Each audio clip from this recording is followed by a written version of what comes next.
Today, for the very first time, we're going to be listening to this album. This is No Rain, No Flowers by the Black Keys.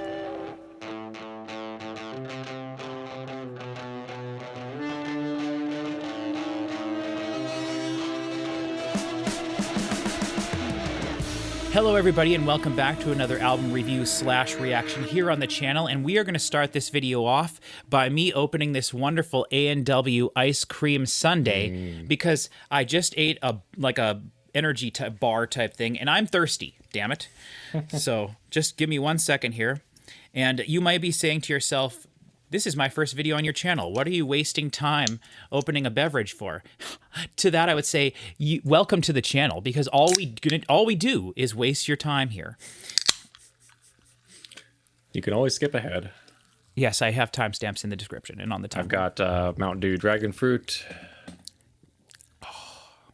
I wish I had that. Did you see there's a oh, go ahead. No, I was just going to say, if anybody's watching and you haven't seen this yet, we found it at Walmart. It's ice cream sundae, A&W.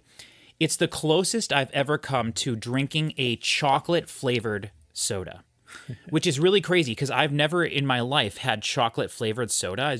I've always wondered why they don't make it, and I think now I understand why. But it's not bad. Especially if you like cream soda, I would say that you would enjoy this. But it's really strange. It's the most complex flavoring to a soda I've ever had. And I drink Mountain Dews all the time of all sorts of different flavors, and I've drank the 23 flavors of Dr. Pepper before, but this just it's crazy, but it has like a chocolate flavor on the roof of your mouth right when you first drink it, and then you drink it and it tastes like cream soda, but then the flavor you're left with is chocolate. And the chocolate flavor that it is chocolate milk flavor. It took me a long time to figure that out, what the flavor of chocolate was that I was getting, but it's kind of like a chocolate milk flavor, which is kind of gross. Carbonated chocolate milk. Yeah, but anyway, wanted to point that out. And also, I feel like A&W is just a crazy, like a tried and true American, a very Black Keys drink. You know, tried and true American all the way. You know what A&W stands for? Wait, let me think. I do think I know this. This the guy's names? It's hamburgers and whoop beer. Oh, is that really what it is? No, but it's the guy's. It's probably the guy's name. Yeah, it's like, but I think I've heard of hamburgers and whoop beer. I've heard of that before. You probably told me that joke before. Probably. I need to get to Taco Bell because they have a new Baja Blast there. Yeah, it's exclusive. The Dragon Fruit Baja Blast, right? Well, I don't know. Purple, it's like a dark Baja Blast. It's not this. Right. This is just Dragon Fruit. Yeah, it's I know not it's even Baja Blast. Yeah, it's different. So I don't know. It's like dark. Yeah, dark purple. I've seen it in the commercials, and I'm like, what the heck? We got to go to Taco Bell. I feel like we just went to Taco Bell like 5 times in a row, but I found something I actually enjoy. Okay, whatever. Sorry. Hello, everybody. We are here to listen to the Black Keys. My name's Patrick Musilek, and this is my cousin Cody. No relation. Hello. If you're unfamiliar with the channel, what we're going to do is we're going to listen to this album all the way through from front to back. We're going to probably pause between songs to talk about what we're hearing, and we're going to probably talk over the music a little bit, if not a lot, depending on what we have to talk about. But we often talk about production and things like that here on the channel, and if that is the case, it's nice to talk about those things in real time. So sometimes we'll have nasty comments saying, "Oh, you're not listening to the song. You're talking over the song." But that's how we do it. That's how we do our reactions here on the channel. So welcome if this is your first time. If you're coming back, hello everybody, welcome. You all know how much we love the Black Keys here, and so yeah, we're just ready for another Black Keys reaction. The last Black Keys album we did a reaction to here on the channel. I have several Black Keys reactions here on the channel, going all the way back to Delta Kream, which I reacted to when I was on the other side of the room with all my books behind me, and I wasn't putting the music in the video. But I've done that one, and I've done the Dropout Boogie, which was very disappointing to me because it lacked all high end. And then last year, we did a reaction with Cody and his wife, Audrey, who couldn't be here today. She was going to try to be here with us, but work and stuff just didn't work out that she could be here with us. So it's just me and Cody today. And I've been hearing good things about this online, Cody. Someone posted that it's their best album since Let's Rock, which was my number one album of the year when that came out, and I do not believe they've released a fantastic album since then. I know when we listened to their album last year, which was called... see if you can think of it with me, Cody. Yeah, it was like it was Ohio Players. Ohio Players, yes, good job.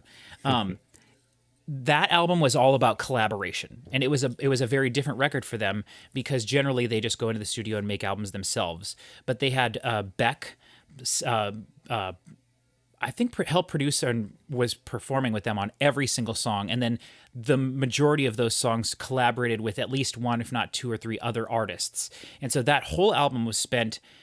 They made that album while they were making Dropout Boogie, and then they spent several years working on it over time, having other people come to their studio, going to other people's studios. So that album was kind of put together in a strange and very different way for the Black Keys.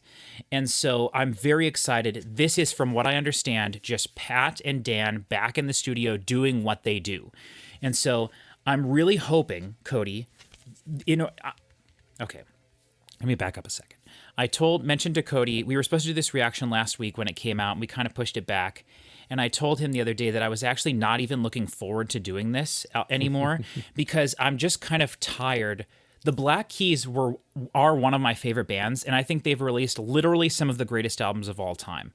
But they've released 3 albums in a row. I'm going to include Delta Kream in that, but Delta Kream is a whole different thing because that is their tribute to Delta Blues, and it's a different style of music, and it was all done live in the studio, so it's very different.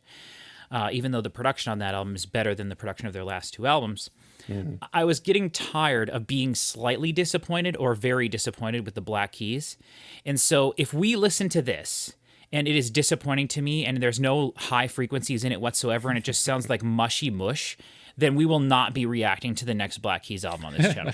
and if we don't react to it, and foot down. Yeah, I'm no, seriously, you have to at a certain point, because our negative videos don't get, like, no one's going to watch this anyway. Like 500 people watched our last Black Keys, which for as popular as they are, it's disappointing that they don't have the type of fan base to look for reactions to them. We want to love everything. We don't want to go on here and make a criticizing video. Yes, 100%. Great way to put it, and to kind of reel me back in. So yeah, that's been my trepidation over listening to this, but I committed to it. I purchased it off of Amazon. I pre-ordered this a while ago. They sent me the disc. It's got cool artwork on it. It's all tattoo based artwork, which is kind of neat and in their style. I'm going to cover this lady's boobs over here, even though they're animated. Is the dude on the cover like somebody? I haven't done any research into that. Actually, there's a lady's butt there too, but I'm okay with butts, just not boobs. But I haven't done any research into that. Generally, they do have information about how they pick their covers, because if you remember, for Ohio Players last year was the cover of the lady with the bowling ball. Yeah, was it like a stock photo or something? No, they originally found it and they wanted to use it, but they couldn't get permission from the person who took it, so they recreated it. That's right. Which, and then their previous album, that was the 2 of them with being like cooks or something at a high school thing. What's the story with El Camino? Well, this is not the fact that none of them are El Caminos. Well, they're all vans, but is that somebody's van? Was that like their original tour van or something like that? They were all those pictures were taken in Akron, which is where they're from. Cool. And it was an artist, I believe, who went around and took pictures of just those types of vehicles or whatever. Yeah. And the Black Keys thought it was hilarious. It was someone they must have known. And so they were like, we'll do that for the cover of that. And then Turn Blue is their album that has the hypnotic colors on it. Yeah. And then Brothers is like the greatest artwork thing of all time because it's super snarky. And I was going to tell you this, Cody, before they released their album Brothers, which you just bought, they had a flash sale on their website. So, I just bought like 4 or 5 Black Keys albums on vinyl. So, and he was a good friend, and he messaged me and was like, "Hey, do you want to spend $40 and get their whole discography on vinyl?" And I was like, "I just spent $100 on ordering something from Japan." So I was like, "I'm going to forego the Black," even though it was a phenomenal deal. Like, it was stupid. It was like $12 for one of a double disc set of their records. That's okay. You're not a vinyl guy. I'm not. You just own a lot of vinyl. I do. My goal has always been to collect the vinyl of like my favorite albums of all time. Yeah. And Brothers by the Black Keys is definitely one of my favorite albums of all time. But I know it wouldn't be an original pressing. That would be what I would rather get. It would be a modern pressing, of course. That's how they can sell it for $17 or $21 or whatever. Yeah. But like the original artwork for Brothers is one of my favorite album artworks of all time because it's totally snarky. Like on the front, it says, "This is an album by the Black Keys. The name of this album is called Brothers." Yeah. And then inside it says, "This is the booklet for the album by the Black Keys called Brothers." And the booklet contains the lyrics. And it's like really snarky. And the it's reason the Garfield font. The font is called Cooper Black. Actually, I have it downloaded. I use it all the time in videos on the channel. But they did that because the album that they released before that was called Attack and Release. And people really enjoyed that. Was kind of when they started to get popular there, and then Brothers was like the most explosive thing ever, and literally changed pop music for like a decade there.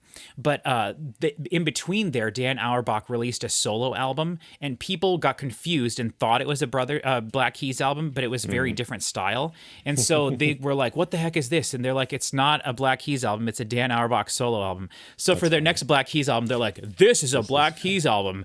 The name of the Am I crazy, or did that album have like a weird CD in it or something? Yes. The original pressing of the CD, which I have, had a disc that when you put it in your CD player, once it warmed up, it changed colors. It was a color-changing disc. Oh, that's right. That's cool. Yes, yeah. The modern pressings of that don't have that. And they've gone on record as saying that was the worst decision they ever made as a band. Was it real expensive?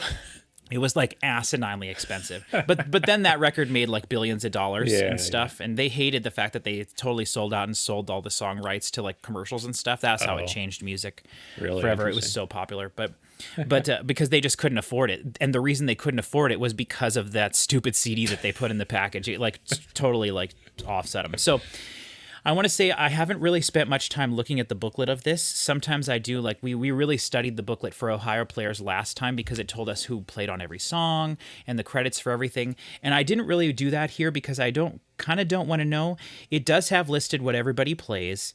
And there are definitely people who are contributing other than Dan and Pat. And generally that's the way it works. But I'm really hoping that this is more of a just regular Black Keys album, and that we get something that rocks a little bit more. Because Let's Rock, I think, has their sort of heaviest stuff on it. And I would never consider the Black Keys to be like a heavy band. And I'm not as familiar with their earlier work when their first couple albums that they just recorded in like their garage. Like, I'm not familiar with that stuff. So it could be, I know it's way more bluesy, but it could be a little bit heavier, I guess. But Black Keys are not really a heavy band, but Let's Rock really, I feel is probably their best album. I like Brothers the most because of it changed my music, like sort of the music I was interested in as well. Along with the True Blood Season 1 soundtrack. We had both of those in the record store I was working at. We had both of those CDs. They came out the same day or the same within a couple weeks of each other. And we had both of those albums in the bin, and I didn't know that they were two different albums. I thought it was the same thing. And so just, half-heartedly listening to it, all the songs sounded the same, and that was when I fell in love with the sort of True Blood style, southern bluesy rock, lo-fi, sort of everything tape-saturated type stuff. And so that's why I love that album. But I really think Let's Rock is probably their best, most solid album with their best songs on it. And so I'm hoping, fingers crossed, that this is a return to that. I have not heard a second of any one of these songs. I have not heard, not a second. Me neither. And their last album, they had at least one or two singles that I would hear on the alt station. Yeah, I'm kind of surprised to hear you say that, because I don't think I've heard any, unless I've heard it and I just didn't realize it was the Black Keys. But usually my wife points it out and says, "This is the new Black Keys." Yeah, yeah. So we're kind of just flying in the dark here. I'm not going to spend too much time looking in this. It looks like all the songs are, let's pull it up. I don't have it pulled up yet on Spotify. Let's pull it up on Spotify. It's kind of a short album. 36 minutes, 37. 11 songs, 37 minutes. That's not too bad. No. I don't expect a Black Keys album to be too long unless it's one of their albums with like 17 tracks on it. But most of their albums have like around 10. Like El Camino has, I think, 10 songs on it, maybe 12. And do they ever do long songs? On Turn Blue, they tried a couple of they have a 7-minute long song called Little Black Submarine, which is kind of more of a prog rock direction. Okay. So they'll occasionally go into like 5-minute territory, but not very often. I would say their bread and butter is 3.5 minutes. So, Let's see here. I'll get this off screen. I'm not going to put the on screen at all. We're just going to go ahead and listen to it. Now, in the tradition of the Black Keys using all analog equipment, I thought about using my analog camera today. Yes. So I'll switch to that. Yep. So cool, Cody. This is this camera. Mm-hmm. Using S-Video. You found it at Goodwill, I think, the other day, right? Yeah. It's pretty cool. I kind of like it, but yeah, it's not quite as crisp. You can switch to it anytime you want to. All right, if we get a really lo-fi song, maybe I'll do that.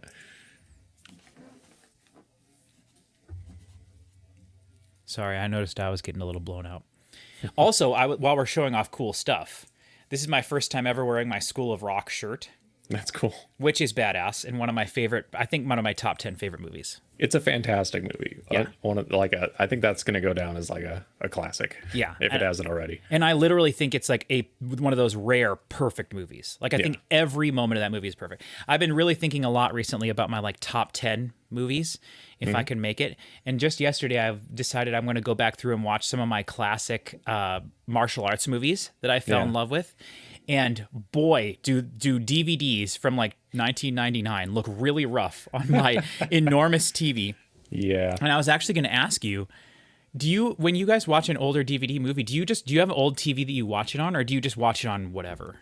We just watch it on our giant TV. It's I think whatever Blu-ray player I have now does pretty good upscaling, but I can watch anamorphic DVDs just fine. But if you get a really old DVD where it's like non-anamorphic widescreen and you get like letterbox, you got to zoom in or whatever, it sucks. Like I just watched The Abyss a couple days ago and we had to zoom in on it, and it was pretty rough. Yeah. But I can eventually, like after a few minutes, my eyes kind of gloss over and it doesn't bother me, and I can just watch it. But I don't know. Yeah, it was really interesting. And then I started thinking, like, wonder if they took and made all these martial arts movies into Blu-rays, like if they up-resed them. And then I was like, I was looking online and I didn't really see too many of them. Like maybe some of the classic ones, like, you know, like Ong Bak and stuff. But I was looking at like some of the ones I have that are like more rare, like Versus and Izumi and The Returner and stuff. And none of those have been made on Blu-ray that I could find. But then I realized that they don't really necessarily make it on Blu-ray, but they'll up-res it in HD for streaming services. So I did see a lot of them are on Amazon, which I don't have Amazon, which is a huge bummer, because if I did, I would rather watch the HD versions of all the movies. Yeah, sure. But it is fun to throw the DVD in. Okay, before we get into actually listening to the album, though, I just want to point out that we've got a lot of fun stuff that we've been doing on the channel here recently. We just uploaded our Black Sabbath reaction for the very first time listening to the album Paranoid. It was really fun, and we're very excited to do more Black Sabbath stuff, so check that out. Someone was just in the Discord a few minutes ago saying he joined the Discord because of Black Sabbath video. Yeah, I think we've actually gotten like 5 or 6 people over the last 2 days join us for that, which that doesn't sound like a lot, but our Discord is still pretty small. No, that's huge. So please feel free to check out our Discord. We do polls and things there sometimes, and it's just a good way to contact us. You know, we'll talk to you there and everything. It's just like a nice little place for people to hang out. We've also got Cody and I are doing more classic stuff. We've got Yes, we were doing. I've got the new Yes reaction ready to post. We're going to repost an older video of ours of Led Zeppelin listening to their album 4.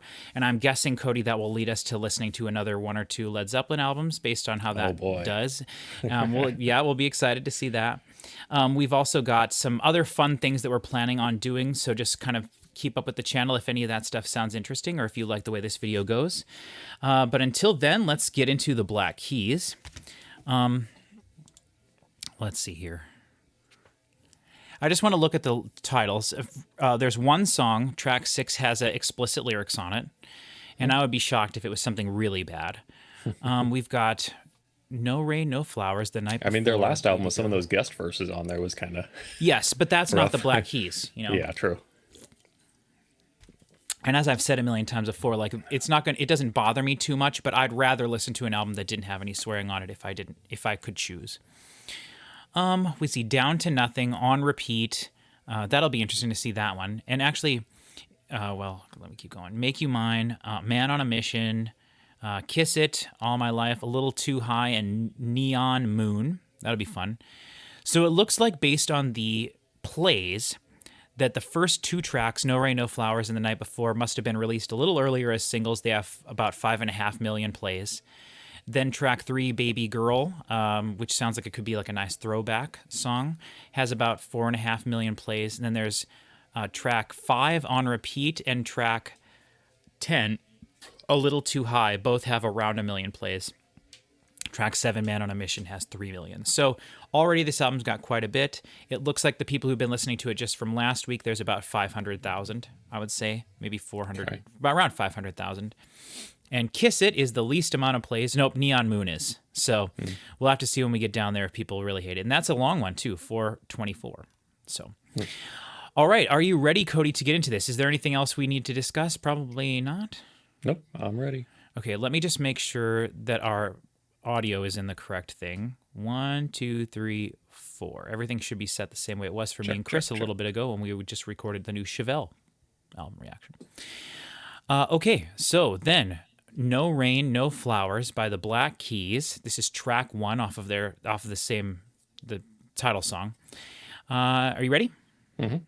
Okay, No Rain, No Flowers in 3, 2, 1.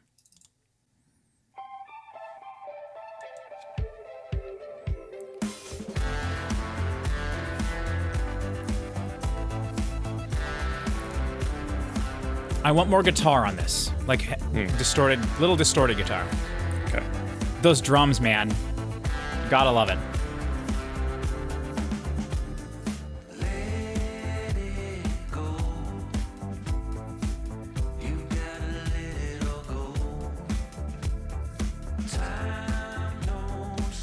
That kick is massive. It's like sidechain compressed almost.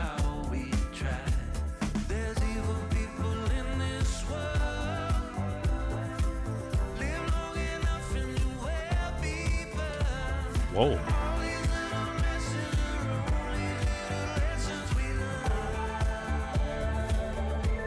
I like that part.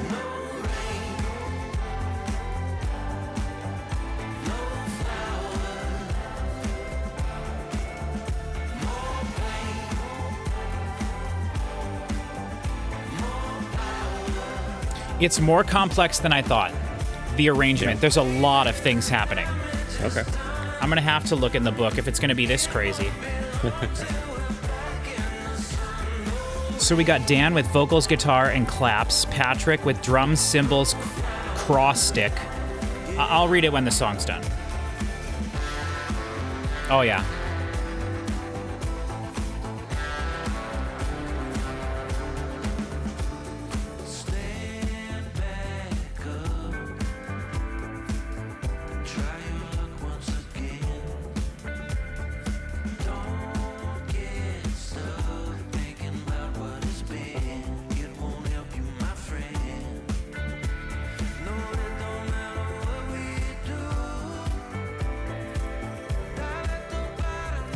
Have you heard this, not knowing it was them?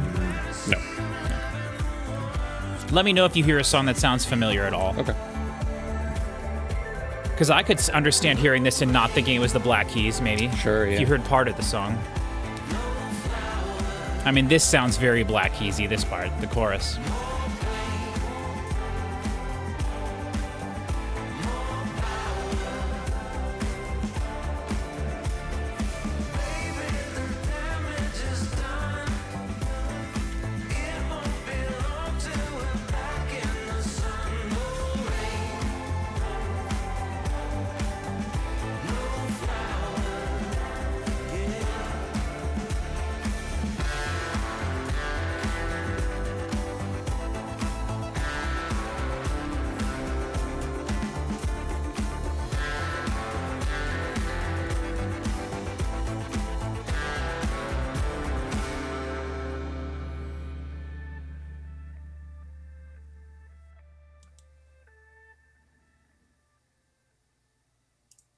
All right. All right, what are your thoughts?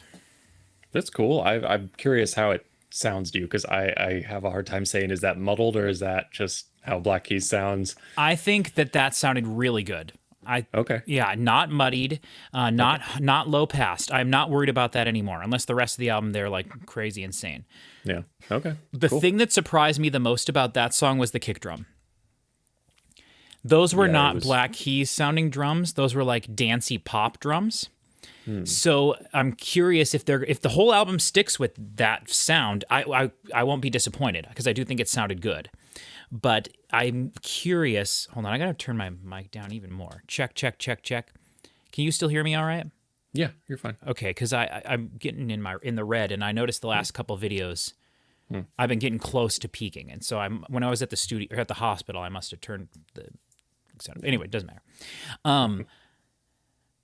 I liked it a lot. The kick drum was crazy for me at the beginning. I was like, whoa, this is way too much kick. And I didn't believe I could ever be disappointed in Black Keys drums but the first 20 seconds of the song I was.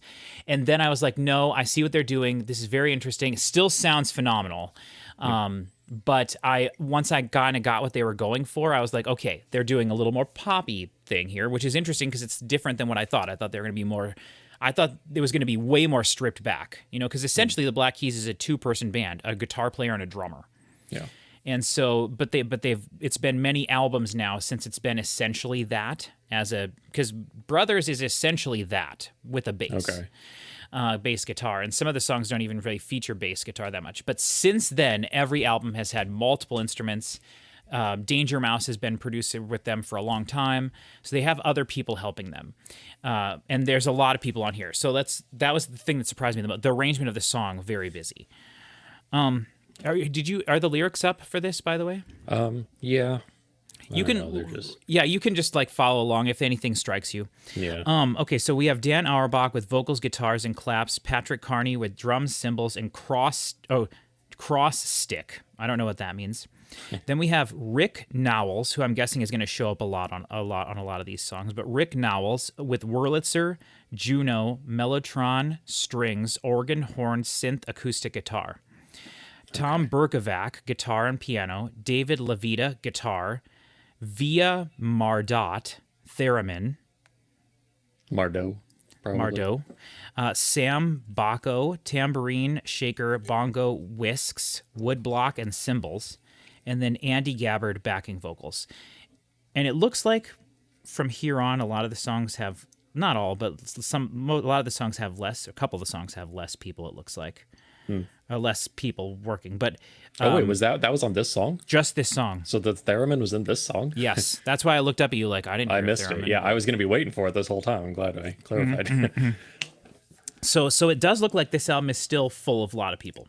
Now, some of those people were people that I've seen their names before with Black Keys, so I'm thinking they're people in their touring band probably. Yeah. But they also work with others. So I'm surprised. I wasn't expecting this. I was expecting a. Oh, by the way, here's the. I was debating about whether or not I could show this, and I think I can. Here's what the disc looks like. I don't know what I'm looking at. This is a male nipple, I believe, and then this is a arm with a guitar or a tattoo on it, and then Black Keys over here. Okay. Pretty sure that's the dude from the front, though. Yeah, for sure. I see it now. It could just be. I don't know. We'll see what happens. I don't think anyone's gonna care, but so. Yeah, I don't know. That's my big thing from this is that the complexity of the arrangement. So do you think this was their big single from the album? You're thinking? I would say, yeah. Okay. If every song sounds like it could be a single, we've got a hit record. That's what I want every time we're listening. Yeah. Okay. Yeah, I don't know. I kind of struggle sometimes to find stuff to say about the Black Keys songs. I just kind of listen to it and groove to it, and it's like, okay, yeah, it was fine. Yeah. Well, I mean, they've changed so much over the years, and but at the same time they feel Black Keysy still. So I'm glad that they've been able to keep that. The drum production is something they've always been known for, always. Okay. And so I expect the drums to always be, to me, probably the most interesting thing that you're hearing in a song. Okay. I really like that little that little lead guitar part that happened twice. The Black Keys used to just be, like I said, drums, guitar, and vocals. So Dan would play the guitar and sing, so the guitar was a constant thing.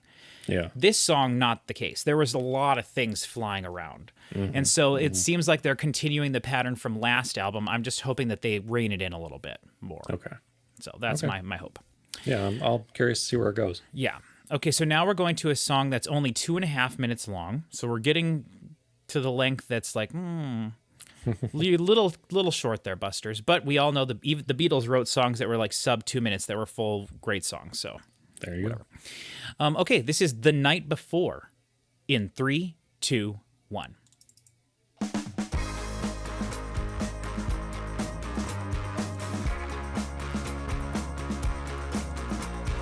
Fall out of bed, splash my face, try to keep my mind in the right place. I've been high, baby, I've been low. I'm seeing stars everywhere I go, everywhere I go. Wow. See, I feel like this is more of a single. I like this.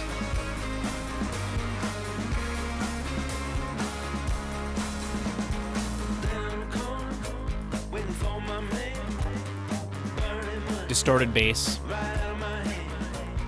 Playing games, rolling dice, up in flames. But it feels alright, but it feels alright. But it feels alright. We'll always have the night before. What I don't want to have happen is have every song feel short because there's only 2 choruses. Sure. Like this is the first song and we're halfway through first chorus and we're halfway through the song. She got a room at the end of the hall with a neon sign hanging on her wall. I got a girl, treat me right. I'm happy the vocals are the proper volume. They're loud enough. Yeah. It's pleasant to listen to. Yeah.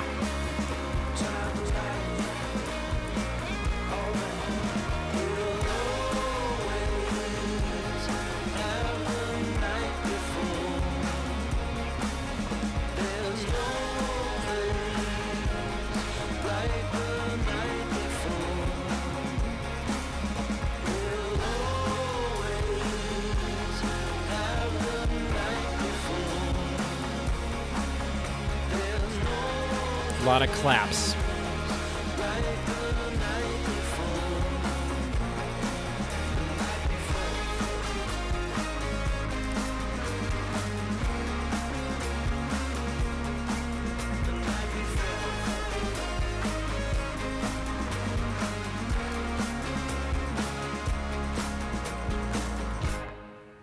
Yeah, lazy.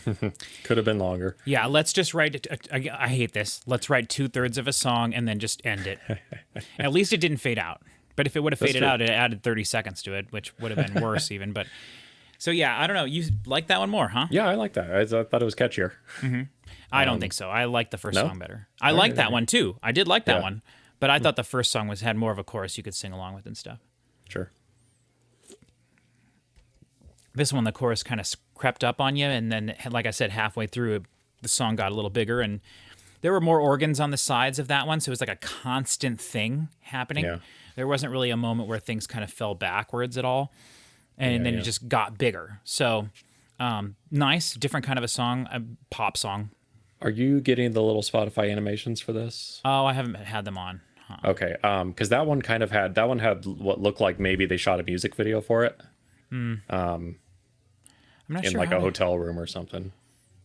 I'm not sure how to turn that on anymore because I don't know. they Sometimes it just moved shows up. Sometimes it doesn't. But Yeah, they moved it to a different location on Spotify. It doesn't matter. I don't. No, but whatever. But it looks like that one was that one maybe is a single for them on that. oh, for sure. That, I mean, that is the highest played one. right. on Just here. looking at the plays, it's the highest played one, and Yeah. it fits in. You know, we've talked about for years that the popular songs are going down in length, Yeah. not up. So the fact that it's like the shortest, is that the shortest song on the album? I hope. Yeah. Yes. Yeah. So the fact that's the shortest one and it's the single. Sure. Yeah. Very surprised at the lack of guitar on the album. Like on that song, if you would have, there was a guitar part, and then at the beginning and during the verse, there was that distorted bass part, which I think there was a dry bass signal, and then there was also the distorted bass. So I think there were 2 tracks of bass. I'm gonna look, but I'm not gonna read who plays on every song. This one's got Dan, Patrick, Daniel Tashian, plays a bunch of stuff. And then Tom Berkovic again. And then Mike Rojas played piano, acetone, synth bass, mellotron, oboe, and strings. And then Sam Bacco again with some extra percussive stuff. So 3 of Is acetone like a... I wonder what acetone is. Well, I know there's an acetone guitar. It sounds like a guitar pedal or something. Yeah, it could be. Acetone. Who knows? Let us know in the comments. Yeah. Let us know. Okay, all right, we'll move on to track 3 then. This is Baby Girl. This better be like a throwbacky sounding one, just because it's called Baby Girl. I don't know. This is also probably one of the more popular ones, so there could be a video for this one too. 4.5 million plays. This is Baby Girl in 3, 2, 1. Wow. You know there's a piano.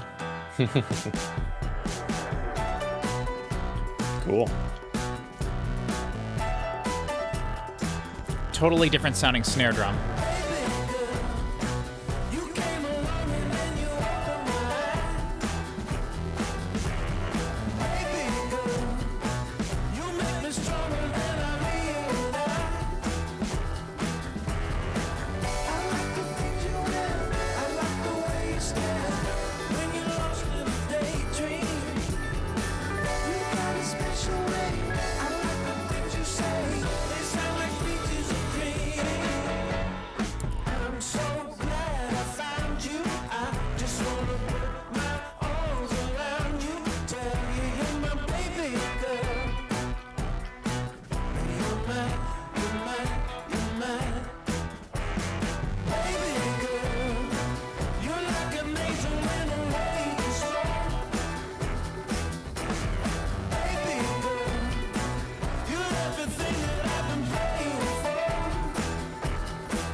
This is just so different than what I expected to hear.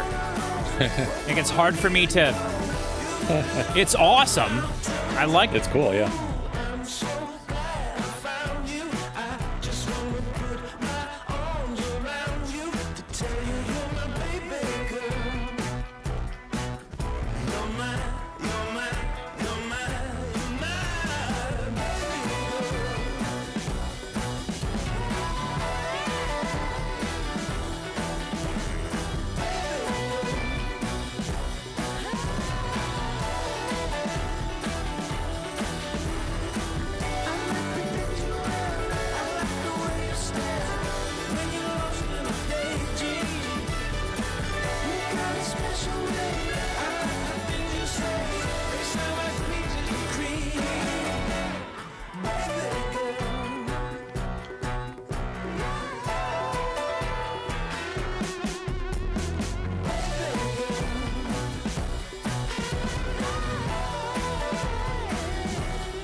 And they are smacking that piano. Yeah, they are.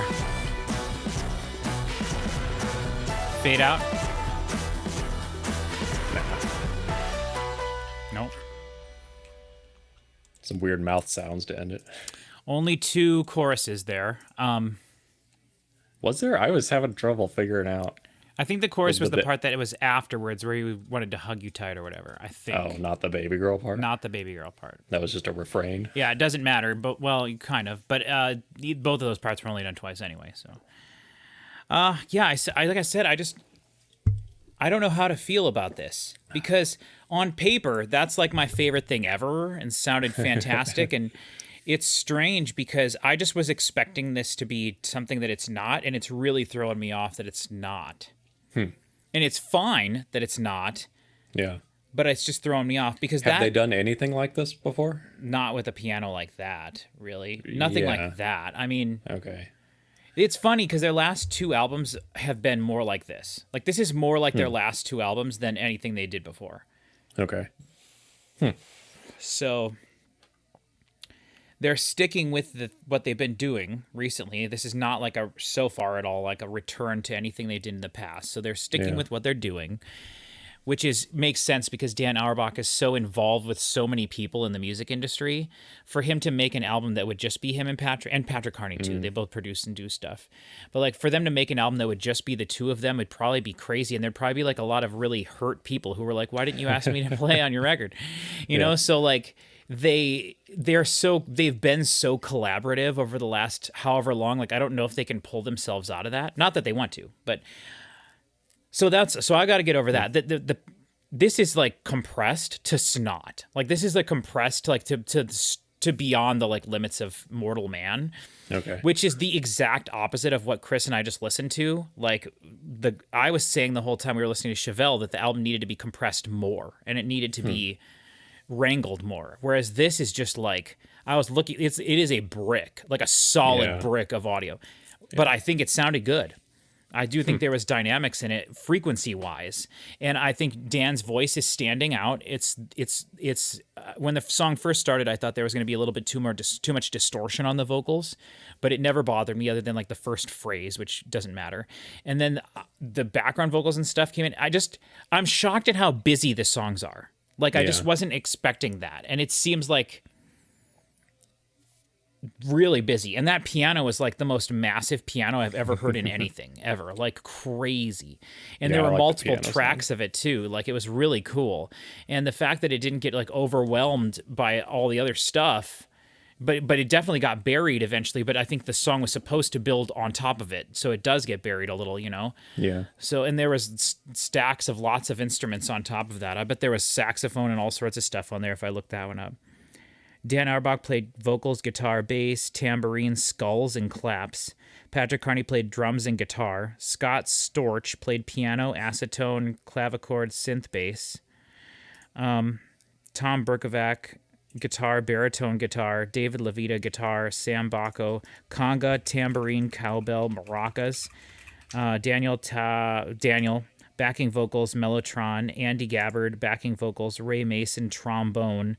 Jake Botts, baritone saxophone. So I heard the saxophone and I heard trombone and stuff in there. So baritone guitar, you know. Yeah, acetone. Is it ACE space tone? No, it's just one word. Oh, okay. ACE tone.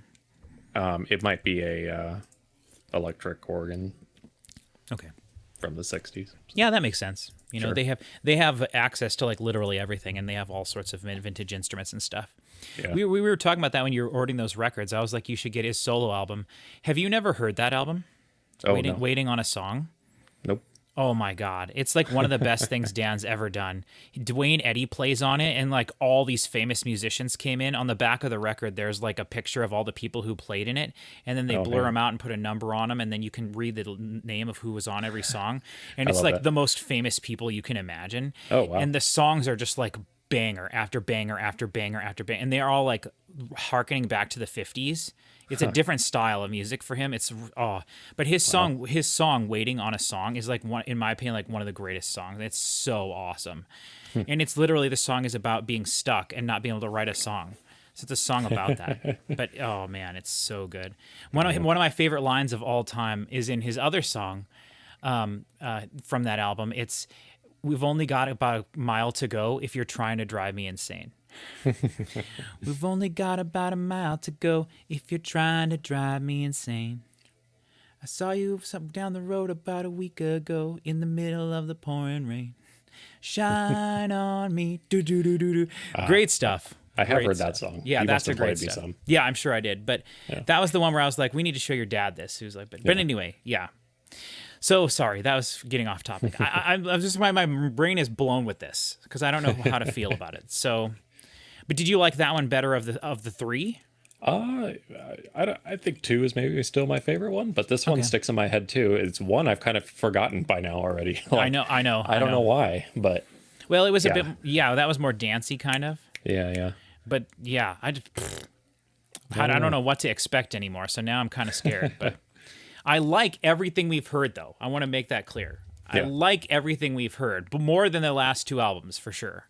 I would say there were some good songs on Ohio Players, but I don't know. All right, this is track 4. You ready? Yep. Down to Nothing in 3, 2, 1.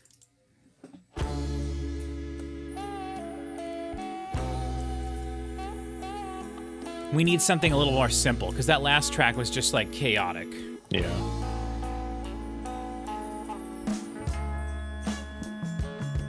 Oh, it sounds so good. I love that organ. Yeah. When you begin, you're different in the wind, disappearing up around the bend, and you were gone, faded to the dawn. Were you gonna stay, or were you gonna come back round my way? To break my mind this time would be a shame. Without you, I will slowly go insane, and you recall. 'Cause when I hit the wall, but I don't care how far. Gonna look for where you are. Behind the clouds, behind the stars, above the clouds in some lonely bar. I'll meet you there, I swear I will, because I care and I've got time to kill. Please stop running, I'm back down to nothing, to nothing, to nothing. I still We're definitely only getting the chorus twice on this one, but it's a good chorus. dealing with the devil, I just might do something bad. I'm crying when I laugh, trying to believe that one day we will meet. Behind the clouds, beyond the stars, above the clouds. Calling it now, this one's going to fade out.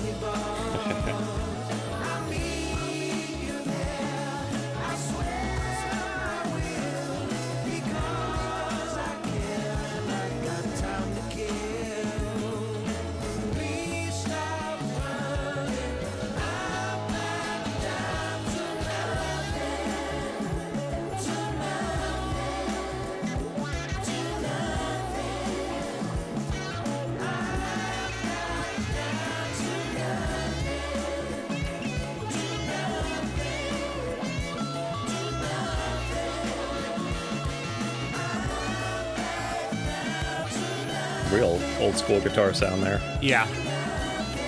I like it.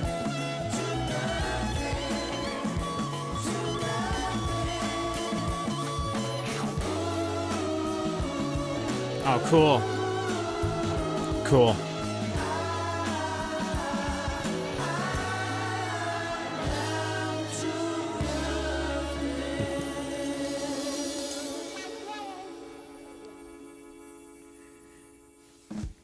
That was good. Yeah. I like that one.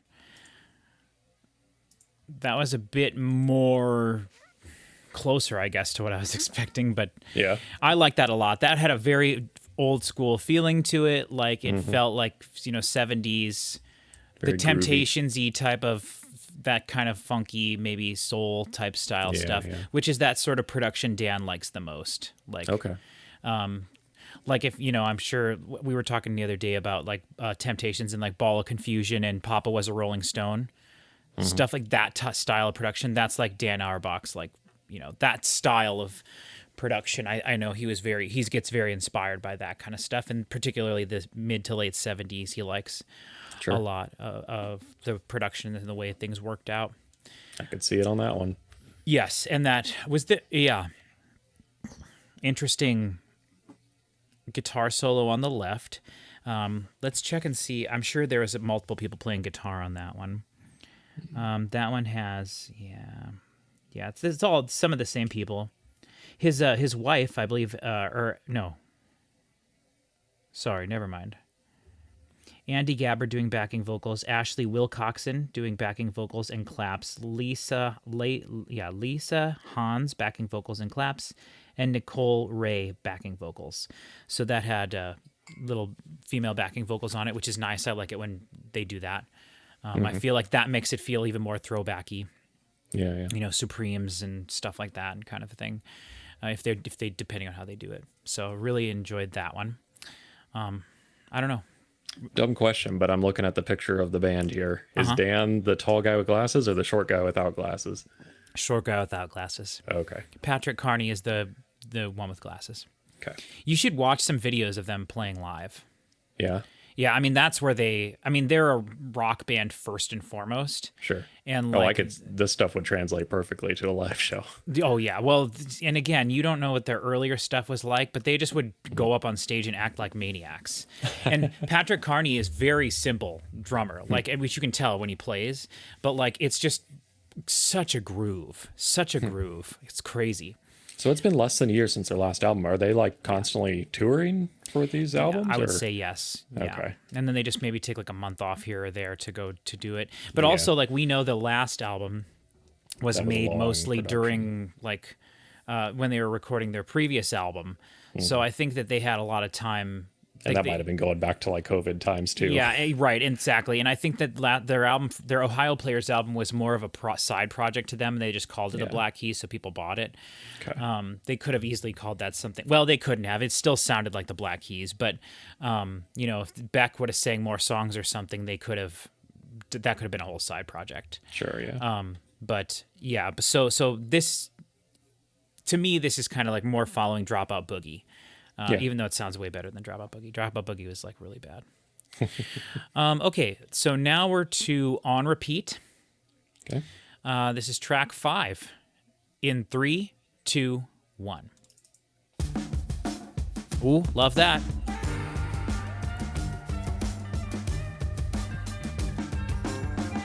They constantly have drums with just such punch to them. I love it.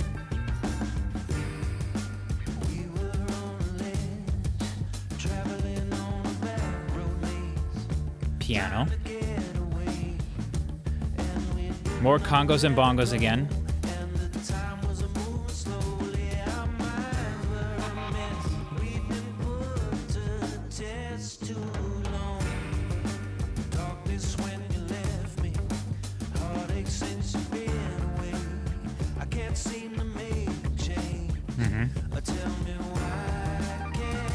Ooh. Wow. I gotta find what that is. Yeah, that's a cool sound.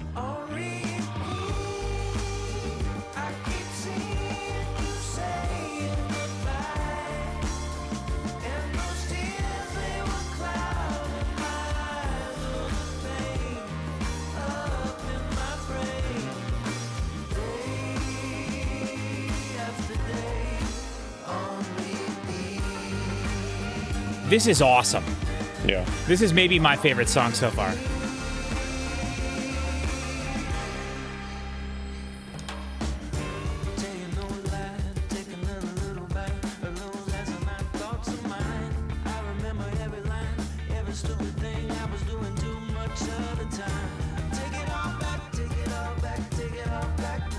Huh.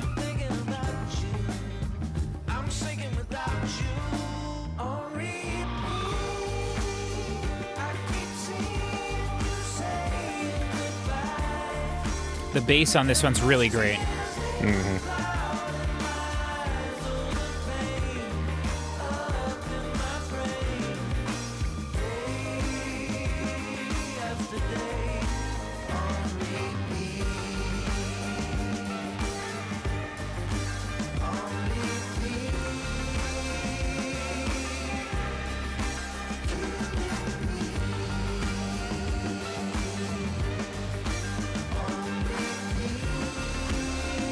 Do you want to look up the cover of the album and see if you can find out anything about it?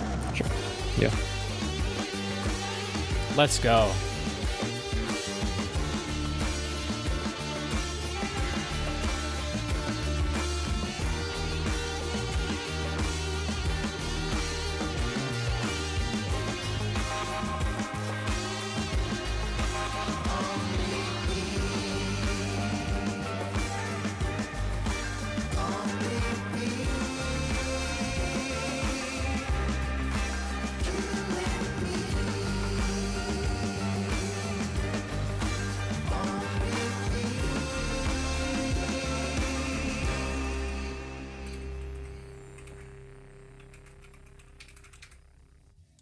Interesting way to end there with that like synth bass thing.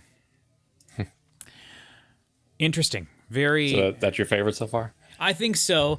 That piano one just shocked me to so much, but I think I really did like that one a lot. Yeah. And I liked the one before this too, because I really like their more sort of like throwback, soulful feeling ones. But that one was nice. That just felt good to me. Very groovy. Yeah. The drums on that one, every song, kind of what I want from a Black Keys album. Every song, the drums have felt a little bit different, like they're coming from a different place. Because those first 2 tracks, the snare drum was not like a rock snare drum at all. It was more of like a Fleetwood Mac type snare drum type thing. And then on that first song, the bass drum was like a dancey kick drum. So the fact that we're getting these different things tells me that like different things are possible, you know? Like the drums we just got there were much more hip-hoppy sounding drums than we'd had so far on the album, which was really nice. And that's what I like from the Black Keys, but they haven't done as much stuff like that. So I'm glad that was on there, and I like the fact that it was, but I don't know, you know, what's coming up next, and that's kind of one of the beauty of it, you know. It does. Sorry, go ahead. No, go ahead. Well, I was just going to say, I noticed on here it says produced by the Black Keys, and then there's a couple songs on here that are produced by the Black Keys and Rick Nowels. Okay. So whoever Rick Nowels is someone that also produced, I think, 2 songs on here: No Rain, No Flowers, and Kiss It. This says this is the first Black Keys album to include songwriter/producer Rick Nowels. Oh, right there. There you go. I can look who he is, but apparently they last year they fired their management. Oh, interesting. Really interesting. Yeah, and hopeful. So that I makes think me they're hopeful. working with new people this time. Well, I wonder. Well, yeah, that's interesting. But this sounds so similar to some of their last stuff. Like, I wonder if they almost had this made already. I mean, not that the management would necessarily dictate what your music sounded like, but like, yeah, that's really interesting that they did that. Huh. So that Rick Nowell's been around since the 80s, producing pop hits. Okay. So that's cool. Makes sense. And then it makes me excited to know that they're changing things up in their camp so that they can hopefully have more control over what they're doing and just see what happens. Because I trust them to do what they want to do. I don't even really care if they do what I want them to do. I'd want them to do you'd think what they're big enough to be able to do that, right? Well, they are, but at the same time, they're not. It's tough too because like they produce so many things, and like Dan Auerbach's record label, None Such Records, I believe, is like that's the thing you bought all those things from. Right, that was what it was. None Such. None Such. Yeah. Yeah, like there's a lot of artists that he works with, and I'm not saying he doesn't control all of that, but like he does have a hand in a lot of that stuff, and a lot of the albums on there he produces himself. Like he finds these cool like South American artists and stuff. Like some of those, they're like really cool, or like some 75-year-old guy who makes his last album ever comes to the United States, makes it with Dan, and they make this like incredible sounding thing.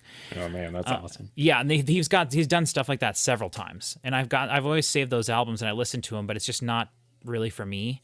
I haven't found anything else that's really stuck with me. And Pat Carney, he also produces stuff too that sounds just like the Black Keys, or he can. Yeah. And he also can play every instrument too, just like Dan can. So Pat Carney will play drums and or guitars and bass and stuff too on things. So I couldn't find anything about the artwork, but what I've noticed is on Spotify, on their little animation thing, every song has, except for that one with the live action stuff, has had like a tattoo in the kind of Sailor Jerry style. I don't. Is that the poster you have? Is that like each song? Yes, each song has its own. Okay, yeah. So the 2 turntable one, that's the one we just heard. Yep. Yeah, it's cool. I like the style. Yeah, I agree. It's a neat concept. It's definitely Sailor Jerry. I wish my wife was here because she's got 3 tattoos and they're all done in the Sailor Jerry style. Oh, interesting. So yeah. Okay, so now we are up to Make You Mine. This is the one song with a bad word on it, so we'll see how bad the bad word is. And this just sounds like a Black Keys song, Make You Mine. So, all right, are you ready? Yep. In 3, 2, 1. More piano. Okay, I dig the piano. Yeah, it's just very different for them.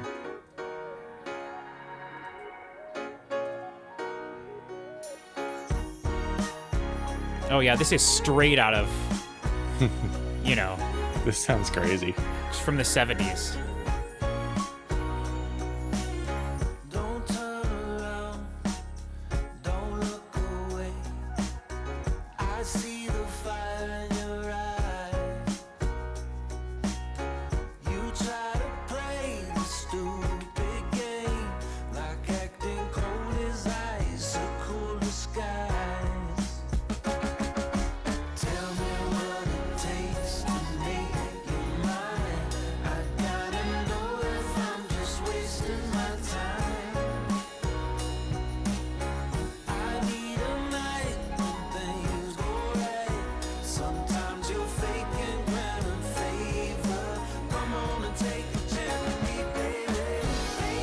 piano's giving me like a 90s R&B vibe. Really? Yeah.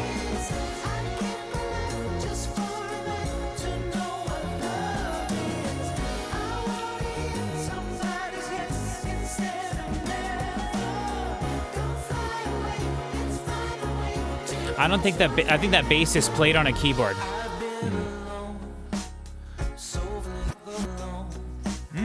That snare drum is amazing.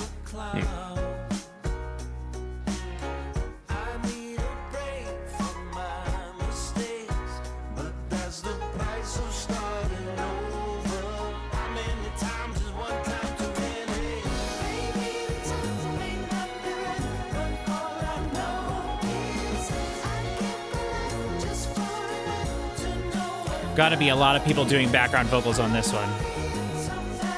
Oh god, yeah, this has the most people on it.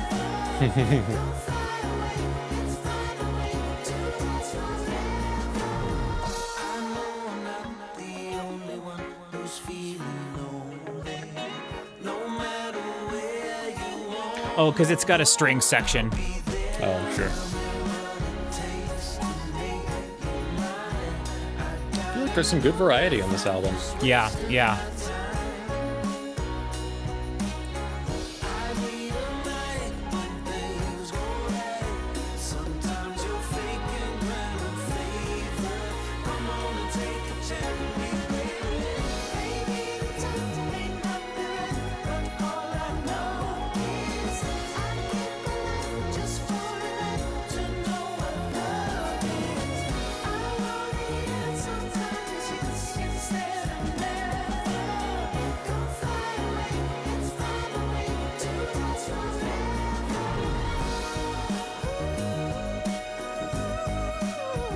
Oh, yeah. Dan's definitely not the star of this song. Is it going to fade out? You've said that every time, and it. I know, never and, does. and they don't. They're not really fade out people too much. Yeah.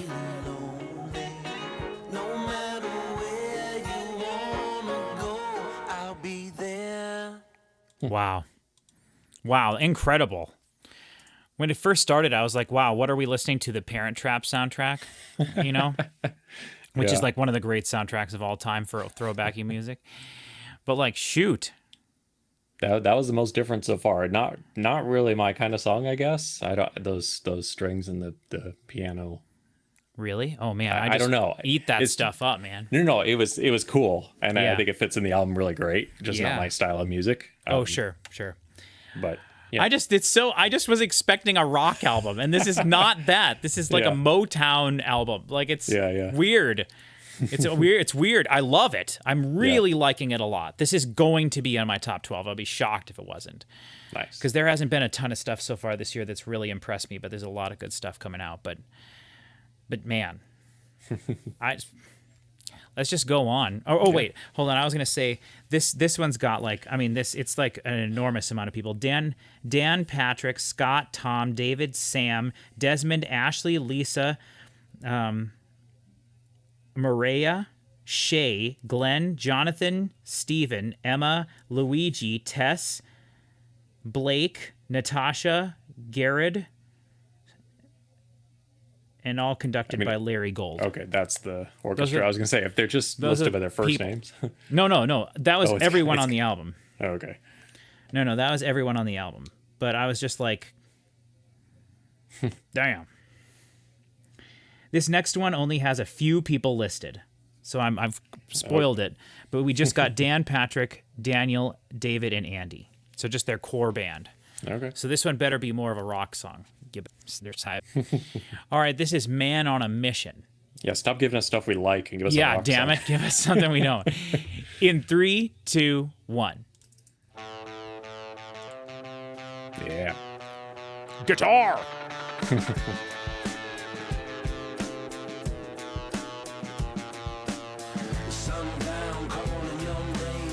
Wow.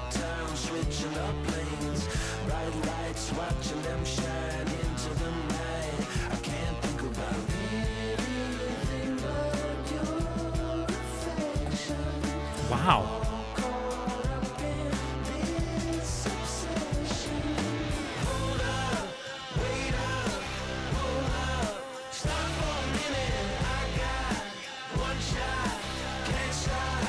After we're done with this, we're going to go listen to a song off their first album, Okay.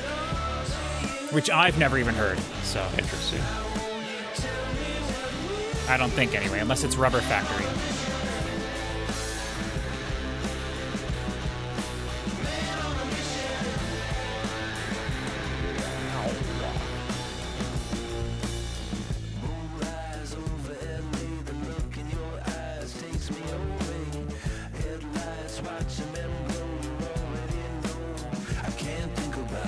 Really different black vocals for Black Keys. Really different. Oh, really? Yeah, the Yeah, on the yeah. south side.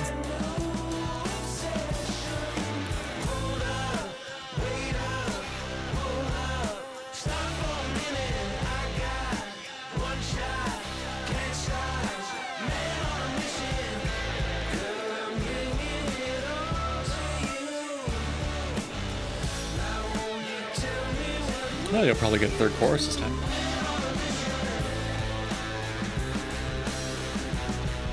I love this guitar. Probably, yeah. And we'll definitely get a guitar solo. Yeah. We need a rapper now to come in. You know, that's what they did on their last album.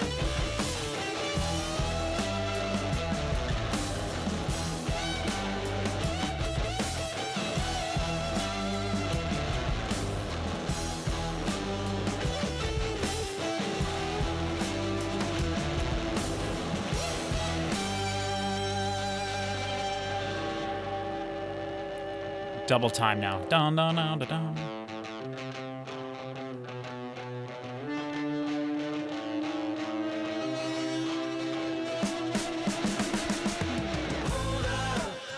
Okay.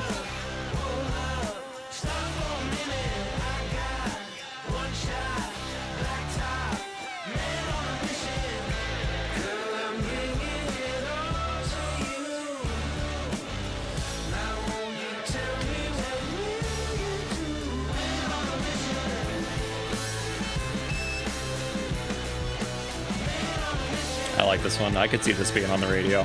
Really? Yeah. Or at least on the indie stations, you know? Yeah. I think it's catchy.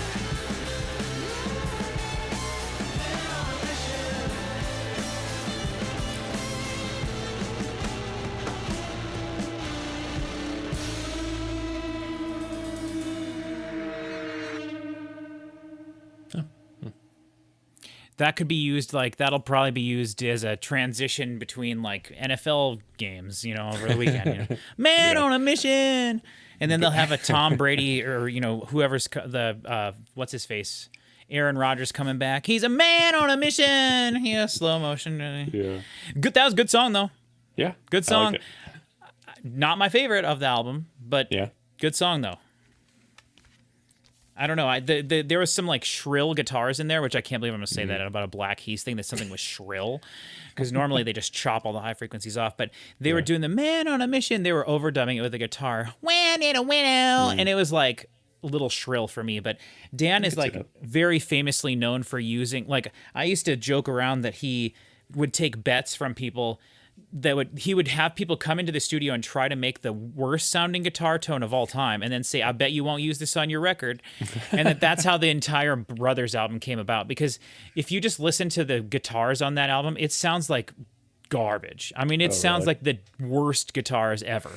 But it just works because it's supposed to be dirty and gross, you know? Yeah, sure. But like, you know what we were talking the other day about, whatever Black Sabbath we were listening to, you're like, oh, that guitar sounds like a fly buzzing, you know? Mm-hmm. There's like a whole song on Brothers that's like just a fly buzzing. It's just like it's like it's just like whoa. But it does literally sound like someone's pulling like a joke on him or something, like, here's your guitar, no, play it. And then wait, whoa, what? It sounds good, you know? So stuff like that is totally makes sense. And I really like just this simple da-da, da-da. Yeah. I mean, it couldn't get any more simple than that. And they've had several songs kind of like that in the past, but this one feels like its own unique thing. And it's on this album, which is very diverse so far. So, and that one had, like I said, very few people on it. And the next one, it looks like doesn't have as many on it either, but a little bit more. So, All right. So let's go to the next one. I'm excited. I'm enjoying this a lot. Yeah, this is Kiss It. Now, on the back of the thing, it says Kiss It. On the tattoo, it says Kiss It and Make It Better. Oh, okay. I don't know if you can see, but so Kiss It and original make it, title of the song, maybe. might make, well, you can't tell, but I'll be able to see it. putting it into context a little there. Kiss It and Make It Better. So, Yeah. and this is also the other one that was produced by Rick Nowels along with the first track. Okay. So the first track, No Rain, No Flowers, and this one. Okay. And he may have worked on other things, but maybe he had partial writing credits. But on the back it says, like, all songs produced by the Black Keys except the ones with the asterisks next to them. They're produced by the Black Keys and Rick Nowels.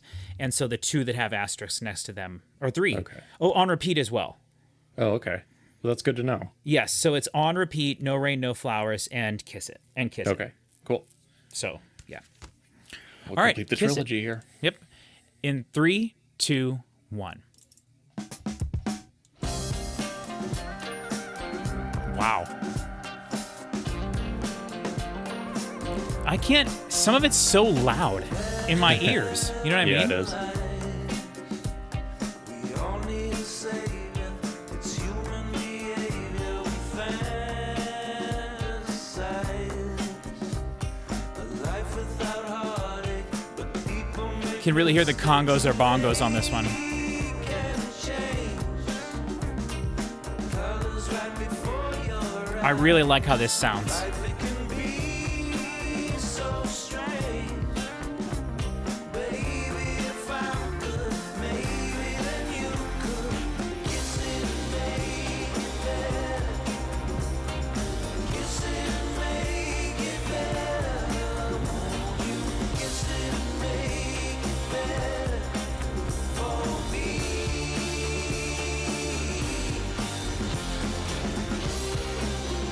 Yeah.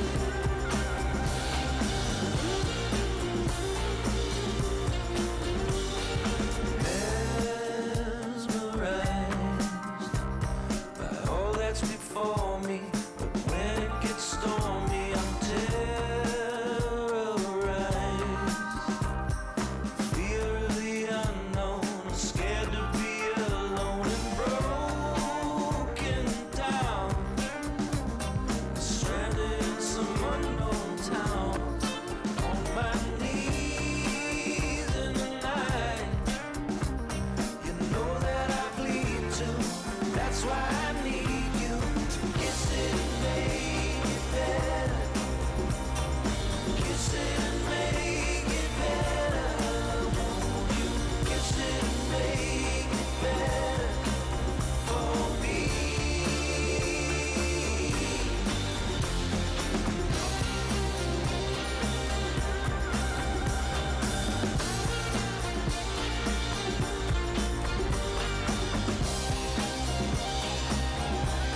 Whoa. That's a Dan Auerbach sound. Yeah. Kiss it and make it better. Kiss it and make it better. Won't you kiss it? Such simple bass, but just such a groove. Yep.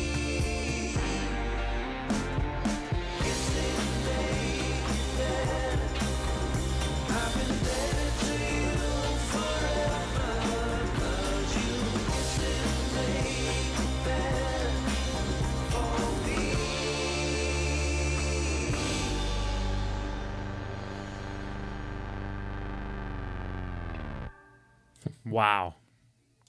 Great. Great That's cool. song. And you know what I was thinking the whole time I was watching us, and we were both doing this, like a swaying back and forth thing. Yeah. That song caused that. You know, the other songs we've been doing this. Yeah. But that song had this groove, and I just love thinking about stuff like that. Like what in What it, causes what that? I don't in know. the music does that? There's got to be some sort of like a specific reason for it, you know? Like Yeah, I think it music felt theory. kind of maybe repetitive with the lyrics. Yeah, they could They have were saying done that a lot. Yeah, more in And the chorus. I think you just kind of get into a trance listening to it. That's a good thought. I really think it has something to do with music though, like the You think? way it's structured, or somehow the where the accents are. You know, Sure. I think it has to do with something. But people who are smarter and better at music theory than me can know that kind of stuff. All right, you ready to keep going? I mean, we're on fire. We might as well. Yeah. All right, this is All My Life. In 3, 2, 1. I'm just like so excited. I don't know what to expect from song to song. Other than greatness, it appears. Sure, yeah. Oh, the snare drum, man.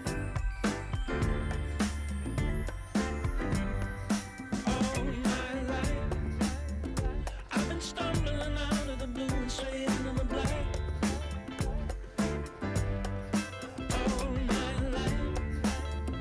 If I said goodbye, you know that I would never look back. And that's a matter of fact. Foolish ways. Always the same, there ain't no shame in the game that you choose. Ooh. Boo-doo-doo-doo, ba-doo-doo-doo-doo-doo-doo. We let everybody know that we had nothing to lose. We had something to prove.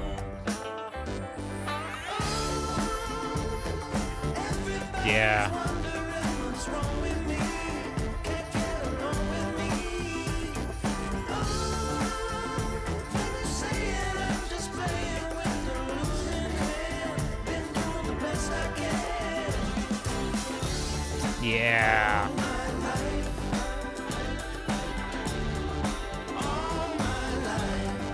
Turn the page. You don't ever want to dwell on darker days. You gotta make a change. New heartbreak. Could be waiting around that corner every day. But that's a chance we take. All my life. You could say sometimes I might have been out of my mind. But I was never unkind. Sacrifice. I gave everything I had, I laid it on the line. Time after time. Everybody's wondering what's wrong with me. Can't get along with me. Very funky rhythm. Just playing with the losing hand. Been doing the best I can. All my life. All my life. It's that fly buzzing guitar. Yeah. Oh, yeah.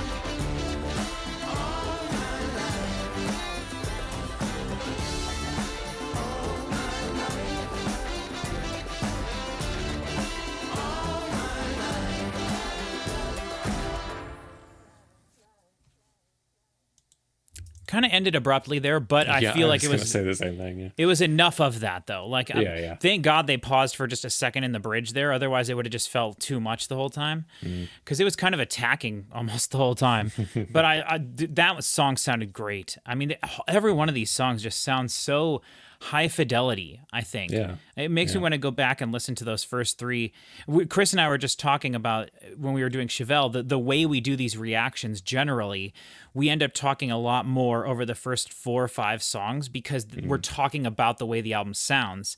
Yeah, And then sure. once we've said what we need to say about that, as long as the album's consistent, then the only thing we have to comment on is the songs itself, and we have less to comment on, usually the second half of an album, because we've already discussed this stuff we wanted to discuss at the first half, you know? Sure, yeah. But then it always makes me think that we missed parts of the first few songs because we were talking about it. You know what I mean? Like I always think if we could start from the back of the album and work our way forward, then we'd end with the better songs because it's not Well, yeah, 'cause necessarily they usually true. front load the, Right, the exactly. singles and stuff. that's what I'm saying, you know? Yeah. And so it's kind of frustrating the way we do this, but at the same time, I don't know of any better way to do it. And we're not going to stop talking between the songs, you know, because we need to say the things we're thinking of at the time when we're reacting, you know, especially when we're talking about production of stuff. So it's interesting, but I've been noticing we do that a lot. You know, we'll spend, you know, so long, you know, a half hour after the first track, 20 minutes after the next track, 10 minutes after the next track, and then like 5 to 3 minutes between each track after that, you know. So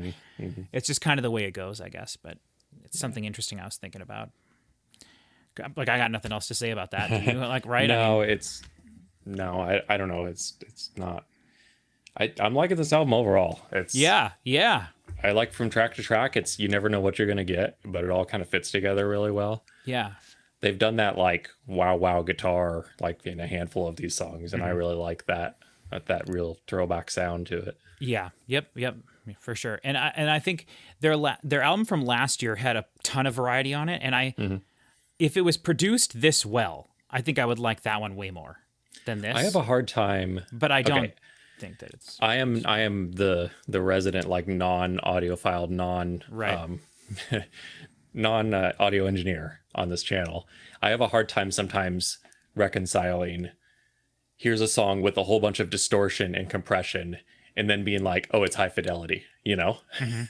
Like, does that make sense to you? To kind of, I can see that, but the thing is, it's what it's aiming for. You Yeah. know, like they want to, the distortion was put there on purpose. yes, And so you can put distortion on it poorly or well. You know, like Sure. like everything they're doing is with a purpose. And to me, high fidelity comes with clarity. yeah, And so Okay. like you can hear every single thing that was happening in that song. okay, Whether there's distortion or anything on it, Yeah. everything it's all about, to me it's all about the clarity. okay, You know, and high fidelity might mean different things to other people, but Yeah, sure. to me, like with the last two Black Keys albums, they've been significantly less hi-fi because they've chopped off all the high frequencies.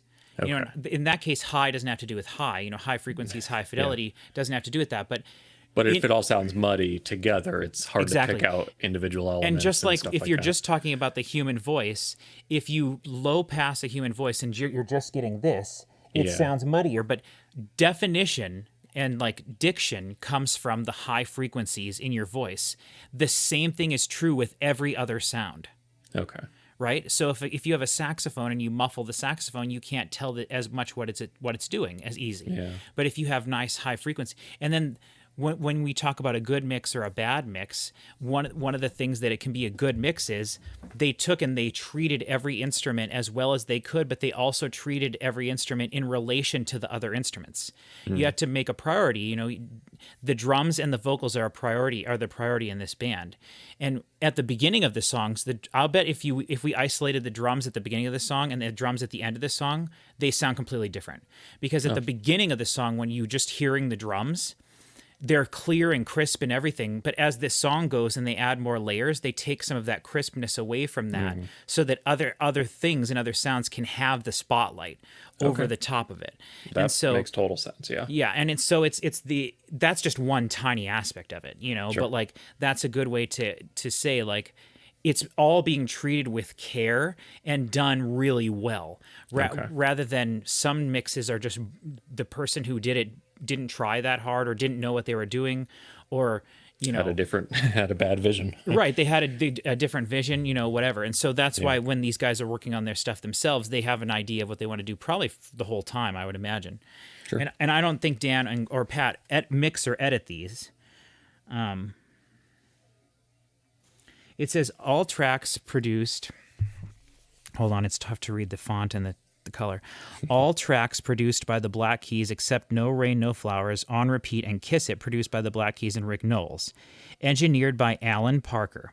Additional engineering by Josh Diddy, John Carpenter, John Carpenter. FEE or something, Dean Reed, and Dom Tenaglia. Assistant engineered by Johnny Ullman, Tiller, blah, blah, blah, blah.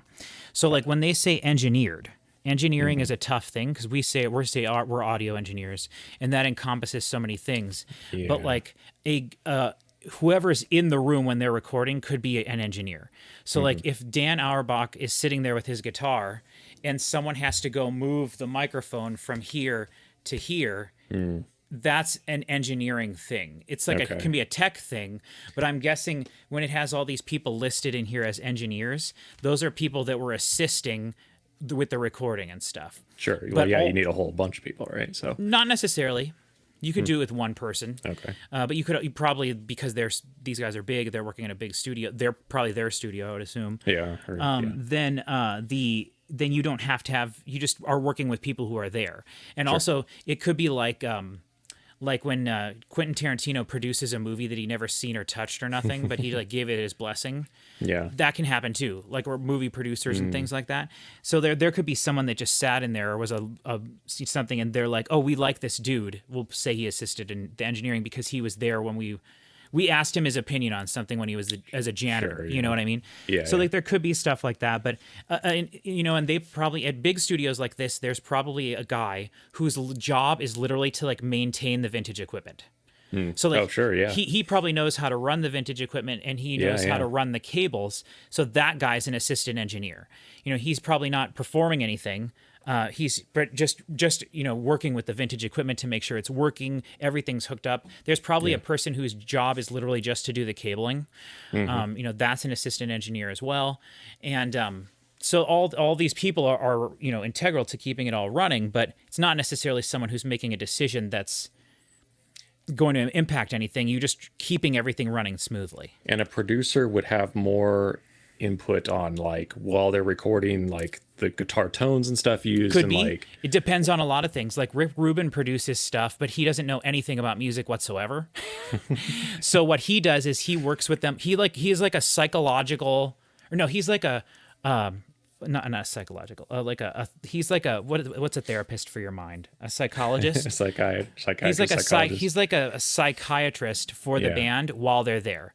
Okay. Like Chris and I were just talking about like Linkin Park. Like he famously told Linkin Park when they were working on their third album, when you're making a song, what seems like the obvious thing to do the exact opposite. Which is why on their third album, anytime there's like heavy parts, Mike is rapping over it, and anytime there's a rap part, Chester is singing over it. Okay. So like that's what a producer could do. A producer could also we say I produced Chris's band, like the Parma Waters, right? Now I did way more than that, but I sat in the room when Chris was recording, and I would be like, "That you can't sing it that way. That's a bad melody. It's like you need to do this. We like come back in and we'll write it. We'll add a word to the phrase so you can sing it.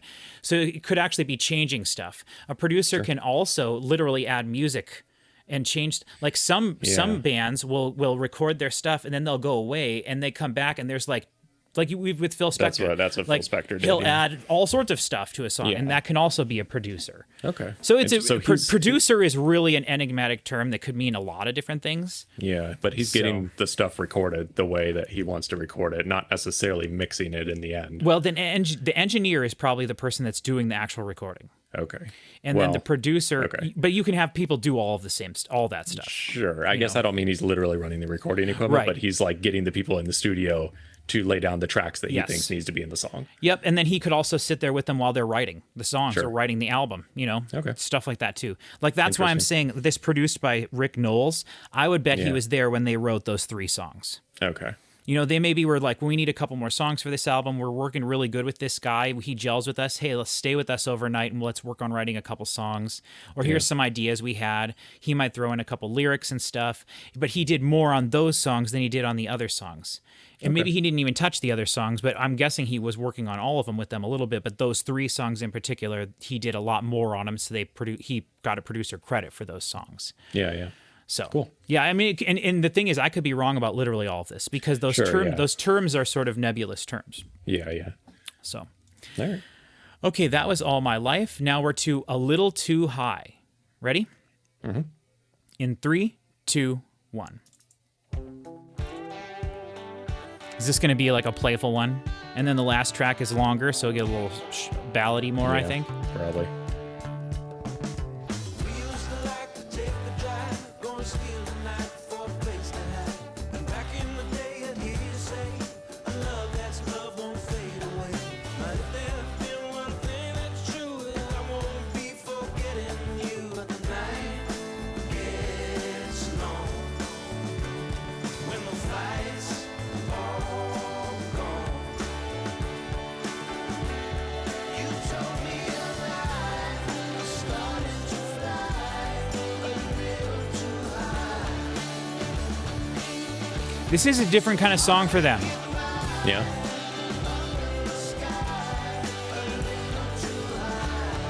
Have you heard their album Turn Blue? No. Or wait. Do they have an album between there? Did you listen to El Camino? Yeah.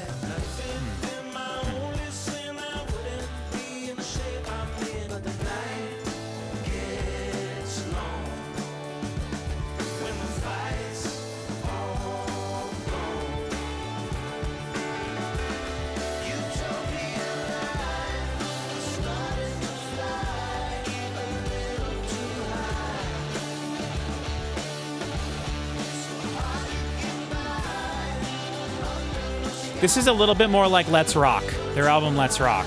Okay.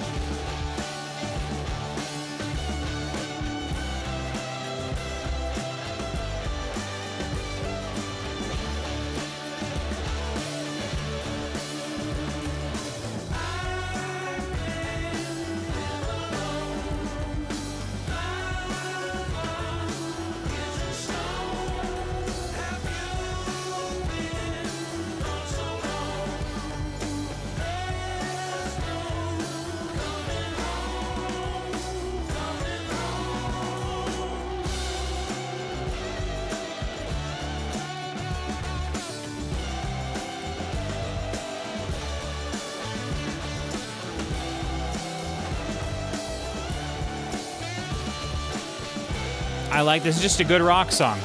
Yeah.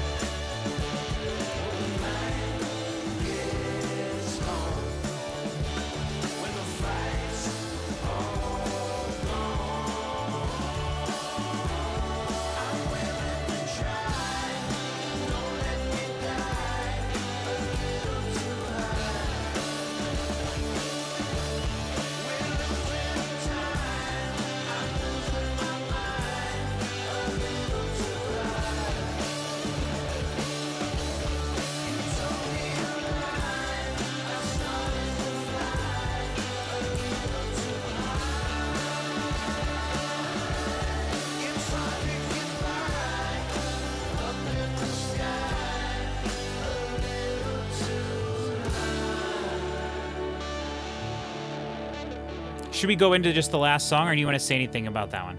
No, I got nothing to say. Let's go into it, because I'm Okay. curious what's going to happen after that. Okay.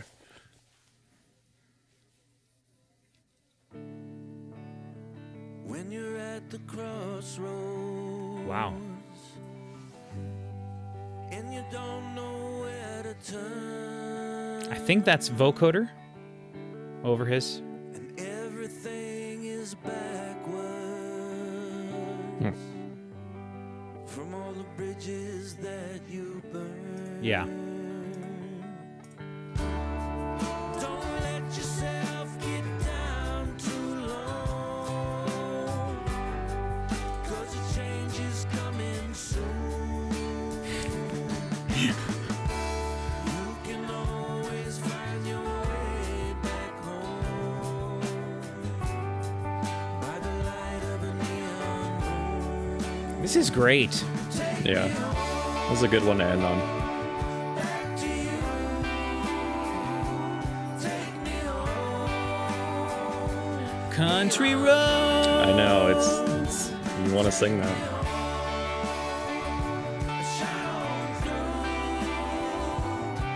But Dan does that on purpose. He'll like steal stuff from other songs on purpose Yeah. and make it like super obvious because they can pay for him. If anyone would sue him and they'd get like, Well, he just said "Shine On" too. well, that's his own song. Although there's a lot of songs that mention shining on. Sure. Shine on you. That's a Pink Floyd, right? Shine That's on you, right. crazy There you go. diamond. Yeah. I want to do another Pink Floyd album. Damn it. Yeah, we should. It's too much stuff to do. A lot of great albums out there. Yeah, there are. Tries to haunt the lights of town. All the stars above the mission. The vocoder thing is weird. I don't know what you're saying with the. I'm It's not the hearing it. vocal part that's over the top. It's spread wide. Huh.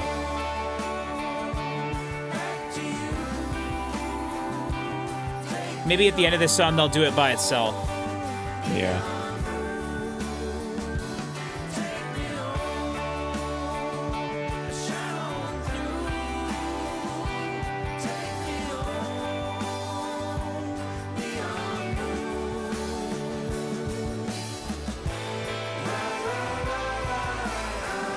Ooh, some la-las.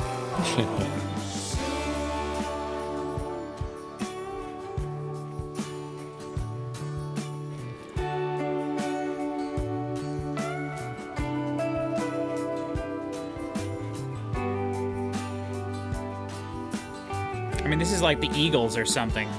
Yeah. You know what I realized the other day? I don't think I know any Eagles songs other than Hotel California. What else do they sing? Let's discuss it after this. Yeah. I really hope they end on just the vocoder thing so you can be like, oh, okay, that's what was happening the whole time. I know.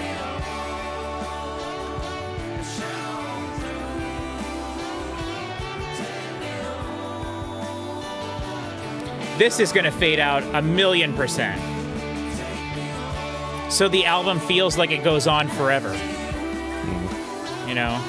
Instead of just 36 minutes. Yeah.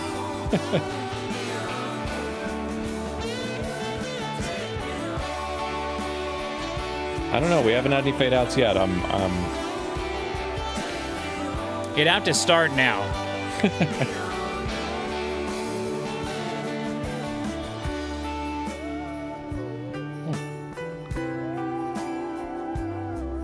Oh, I love that. Yeah. They did it a little bit. It's kind of like in Shine On Your Crazy Diamond. Is that their That's them, amp right? sound? That's awesome. Huh. Well, yeah, there we go. Okay, so before we talk about the album, well, let's talk about the album a little bit first. Then we'll go Okay. listen to a song from the first album. So, okay, so overall, what are your thoughts? It's very cool. Yeah. I like all. There wasn't a song that I hated in there. Yeah. They all fit together well. There was a great variety to it. Yes. It sounded great. I like it a lot. I agree. I concur. I like it a lot. I think this is really impressive. I can't believe they continue to write such high quality music. Like even the stuff I was complaining about over the last two albums, like it's still fantastic. Sure. You know, I hate Dropout Boogie was really tough because it's so low passed that it doesn't. And I think I tried listening to it the other day on Spotify and it sounded different than the CD I have.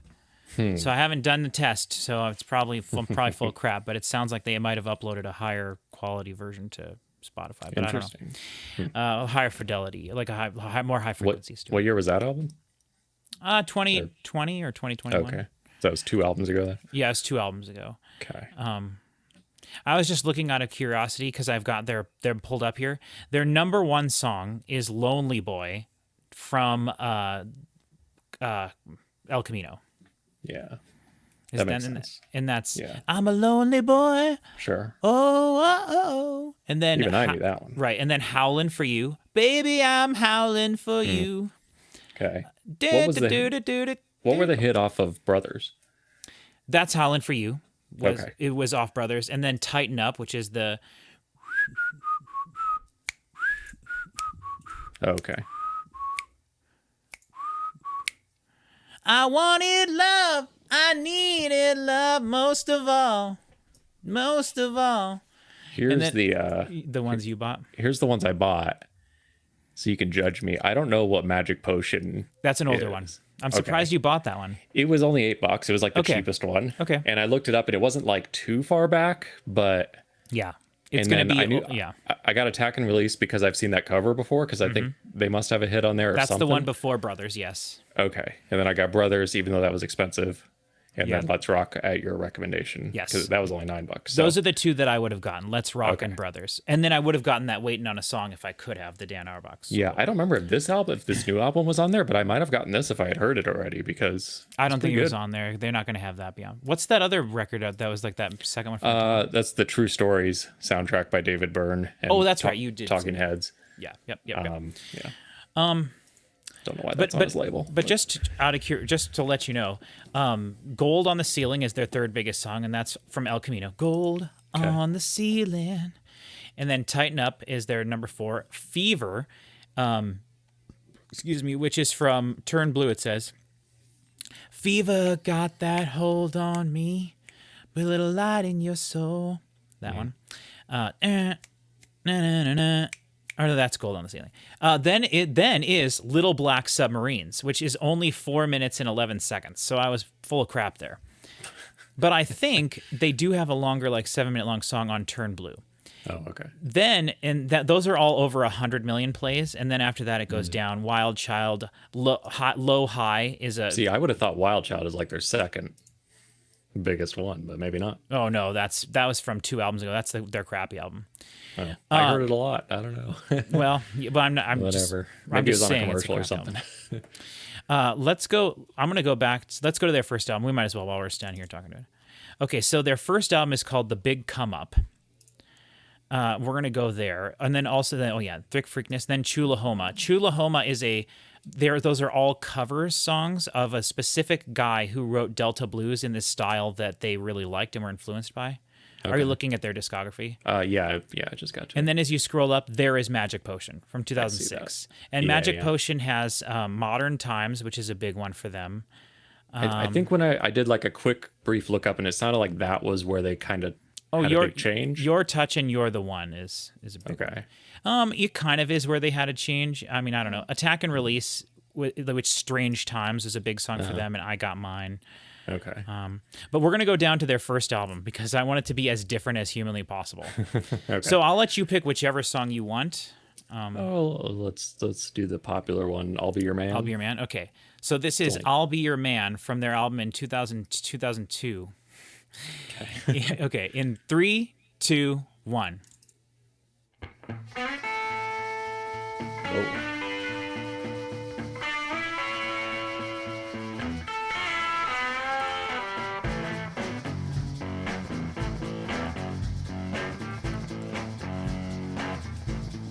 Need a new love.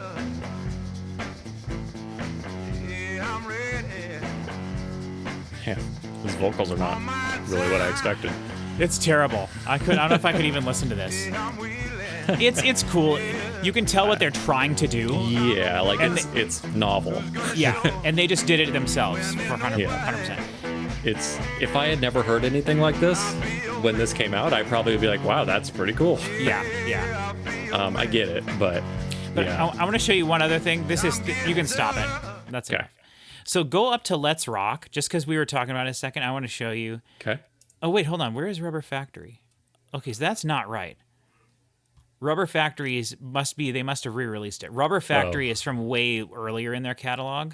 Oh, interesting. Yeah, it's from before Attack and Release, I think. Spotify. Okay. But go up to Let's Rock. Okay. And then the reason I want to show you this is because I was telling you that they steal stuff from other bands on purpose. Mm-hmm. They steal the track titles and album titles from Twin Peaks. Well, that song is about Twin Peaks, Fire Walk With Me. Okay. It's the best song they've ever written as well, in my opinion. Let me find which one. I think we're doing Breaking Down, I think. Nope, not Breaking Down. Okay, we're going to do Under the Gun, okay? Okay. So we're just going to listen to the first, 20 seconds here. And you tell me if this sounds like any other song you've ever heard, okay? Okay. In 3, 2, 1.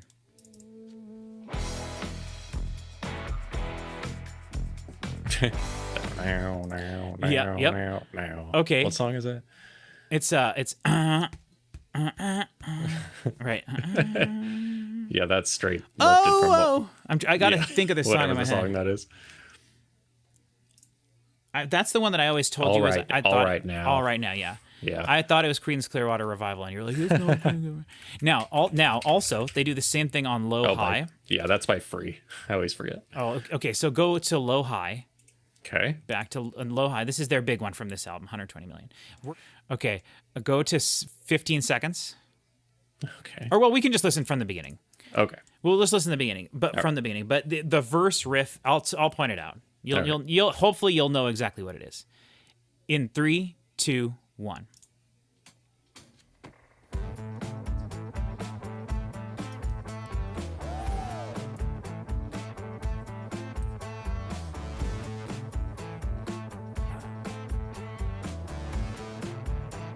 Okay, starting right here.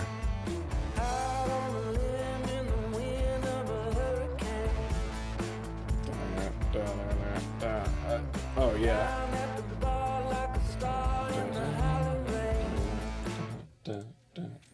Dun, dun, dun, dun, right? Spirit in the Sky. Deep Purple? Oh, Spirit in the Sky. Yeah. Yep. It's like literally the exact same riff. And people were like, they were like that gif with Leonardo DiCaprio. Whoa, whoa, whoa, Yeah, whoa, you're whoa. You know? And he was like, like literally like one of the most famous songs of all That's time. funny. Is just like, So I love that they do that kind of stuff. It's weird that's hearing cool. that, like how simple that is from what we just were listening to. Sure, yeah. You know, that's back when, I mean, they were just making a rock album then. So it's like crazy how different it is since then. So It's not even that long ago.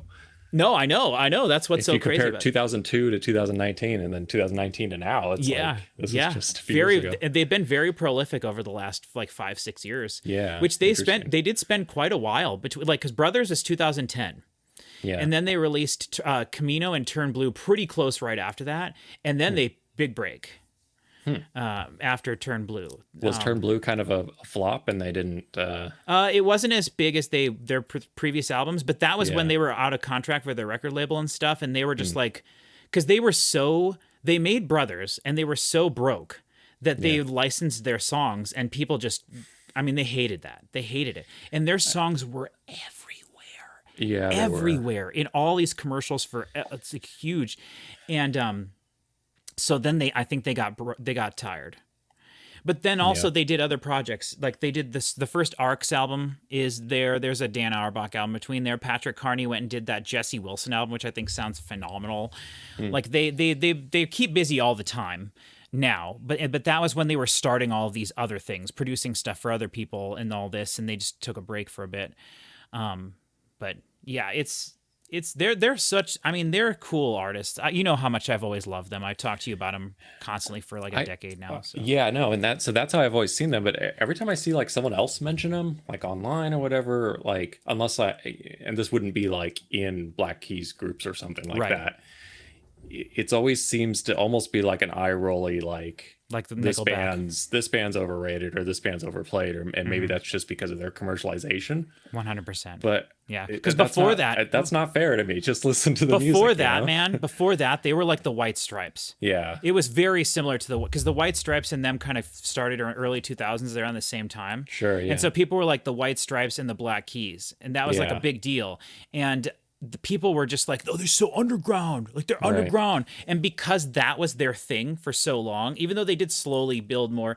And then Danger Mouse, the Attack and Release album you got, that was the first album they did with Danger Mouse. Okay. And he was like, wait, why don't you play the bass? Why don't you play keyboards? Yeah. And Dan Auerbach was like, well, we can do that. We can't do it live. And he's like, you're the Black Keys. Hire people to do it live.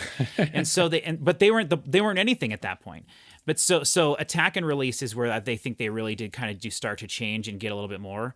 Okay. And that is because Danger Mouse's production. Which, if you don't know who Danger Mouse is, he's one of the guys from Gnarls Barkley. Yeah. And he did stuff with lots of people. Okay. And so he fundamentally changed the way that they were doing stuff. And I remember specifically when they were doing Turn Blue, he taught them how to use samples in music.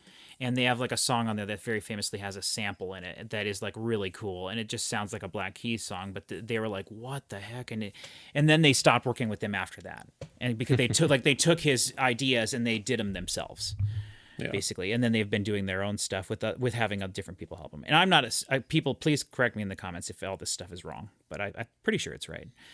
I've been following them since 2010, like I said, when those Brothers first came out. So, sure. But I didn't follow them before that, and I do have several of their albums from before this. I think I have Rubber Soul. I have Magic Potion. I don't have their first 3 albums they had listed there. I don't have Thick Rubber Freakness. Soul. Or Rubber. Okay.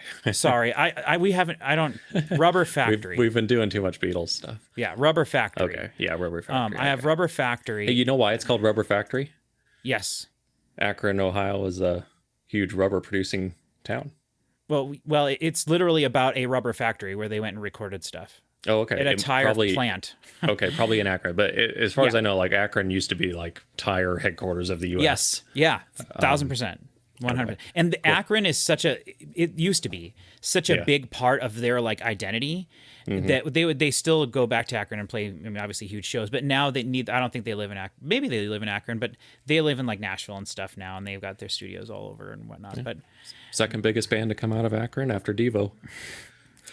I don't know if that's true. I would say they're pretty little All right, bigger they've probably than made Devo. way more money than Devo has I on think their records. that Whip It is a bigger song than any song they've ever had. There you go. So Devo beats them there, but I think overall not name recognition, I would say. So I think I love this album. I really do like it. I think there me was too. a lot of interesting stuff on it. I need to listen to it again and again and again and again. So I will be listening to this album a lot more. I really hate how crisp and clean the tattoo is on the front of this when the guy is so like faded and washed out. Does it look fake? It looks very fake. Yeah. I mean, they did a good job putting it on there, but they, turned the opacity down a little bit. But like, man, does it look just like right next to it, like almost touching the leaf, is the most like faded, blurred out thing ever. And so you're gonna tell me that like a half inch away from that is a perfectly crisp, in focus tattoo. You know what I mean? Yeah, just the film grain over the top of it is weird. Well, I think the film grain works.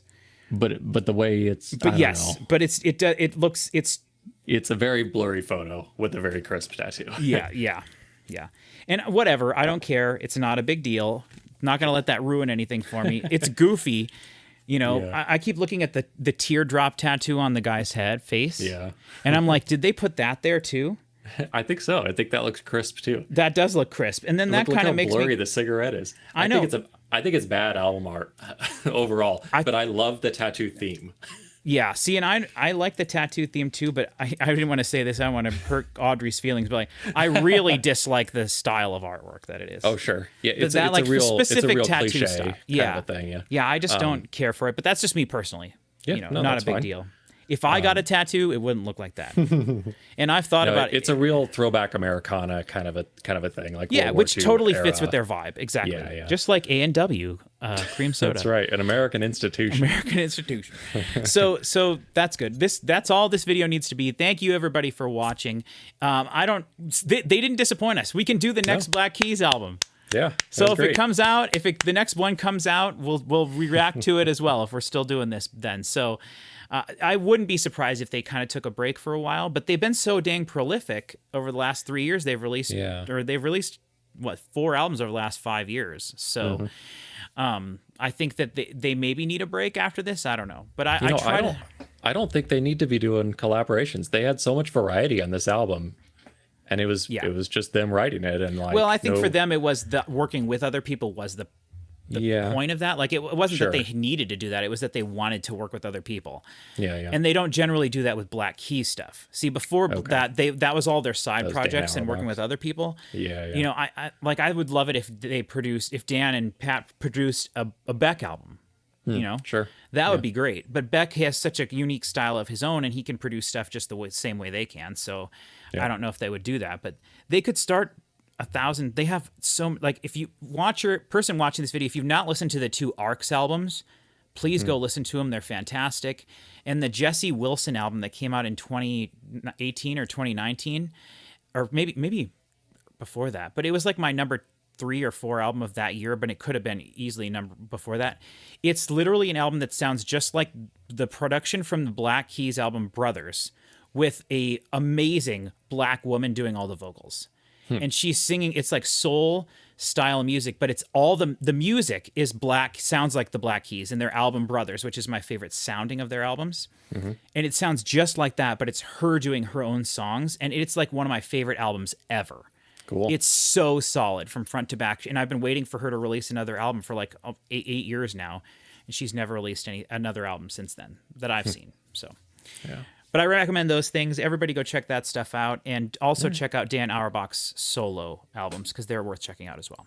And I will listen to the 4 albums that I'm getting, and I'll let you know what I think. Yeah, absolutely. For sure do that. I'm excited to see what you think of Let's Rock because I think that's their most solid, best well-written album. And I'm curious to see if you like it more than the one we just heard. Okay, cool. Do you think you like the one we heard now more than the one from last year? I think so. It's just hard for me to remember, but like, I think I liked not having all the different now it's a rap song, now it's this and this. And it's like, but there was still a lot of variety, but it felt cohesive. Yeah. Okay. So yeah, I think I still stand by. If that album was produced like this, I would have liked that one better because I love all those extra things. yeah, But this sounds fantastic. It's better than their last two albums, I would say overall, if you include the production and stuff in it. good, So, yep. good. They're back. Thank you everybody for watching, and we will see you all next time.